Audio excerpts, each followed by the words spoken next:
honored to be a part of this group, and thank you so much to Julio and the FotoNostrum team. I really appreciate being a woman photographer, and also the women photographing women. That is this series. So this is actually my photographs right here on the wall. So yeah. And there are actually two stories here, and I've kind of put these two together, and the reason why is because Morrie Schwartz is rather famous. You might know if you've read Tuesdays with Morrie, then yes, that is Morrie Schwartz. So I'll be talking mostly about that project because it's very actually present, and I'll get into that in a minute. But Morrie, I was photographing them at the same time. So this is in the 1990s. I was a photojournalist in Boston, and for many years. And then in '97, I moved away, and I've been a teacher in like 7 different countries over 25 years. So pandemic brought me back to the U.S., and so now I have had my negatives in my basement, and I thought, of looking through them, I actually really felt like Morrie was speaking to me, as well as Morrie, and so I went through them again, and they really resonate, and it's, now that I'm older and wiser, and the tagline of Tuesdays with Morrie is an old man, a young man, and life's greatest lesson. And so Mitch Albom, who is actually up here, top with the notebook with Morrie, so that is Mitch as a young man and getting Morrie's wisdom.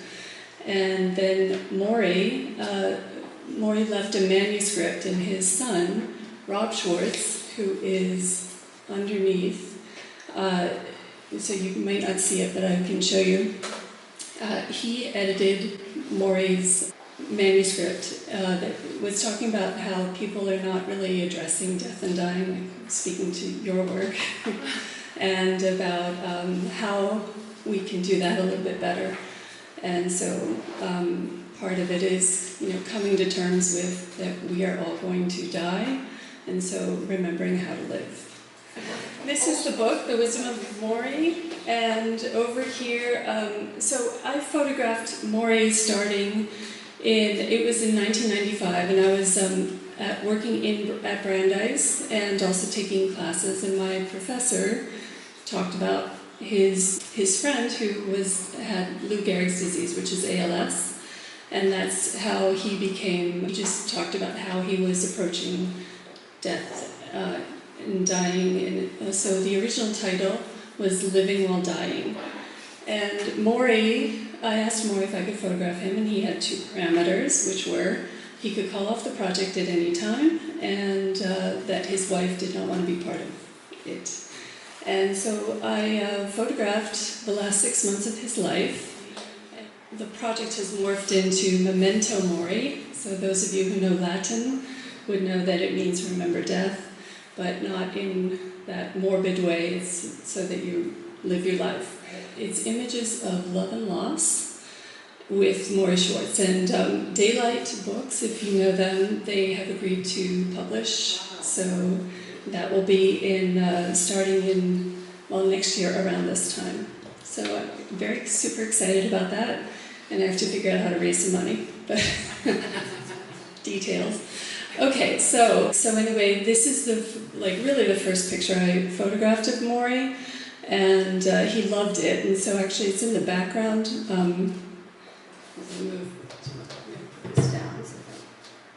But over here, if you look very carefully, it was on his bookshelf. So he really let me photograph because of that, and it was always the same place, like in his study with all the books and everything. It was always different as well, and so because he made it really special and different, and so there are pictures. He invited people in, and his messages are in aphorisms. So we made a project together. My photographs with his aphorisms, And I showed them it at Brandeis before, like in September, and he died in November. And so there were 20 photographs at that time, and I've rounded it out with, I kept photographing through October, and then at his grave.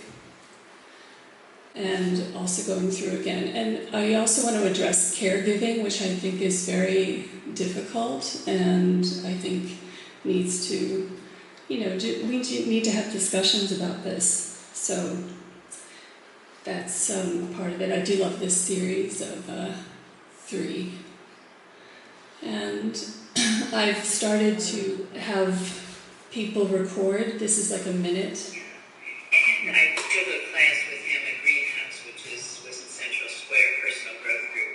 And that's how I met him. And I didn't keep in touch with him too much after the courses ended. I did a bunch of them. But then I saw in the Boston Globe, Professor teaches his last final lesson or something. Whoa. And I called him that morning. I called him at 9. And we hadn't seen each other in probably 15 years. He said, "Can you come over?" I said, "Sure." So I came over, and that was the beginning of it. I visited him. My husband said I could write Thursdays with Morrie because I visited him once a week. I mean, with Morrie, it was never, I couldn't wait to go over and talk to him. We would laugh, we would cry, he'd tell me stories, I'd tell him stories. He wanted to see some audition pieces, which I remember because I went to Brandeis, and then the famous Brandeis Theater. So I did some pieces for him.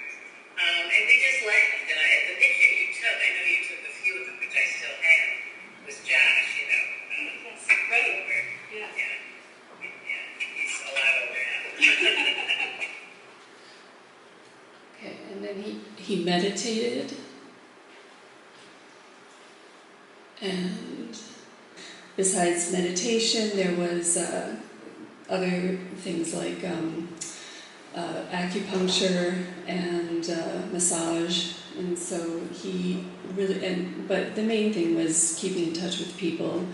And so he had his address book and invited people in because it was hard for him to go out.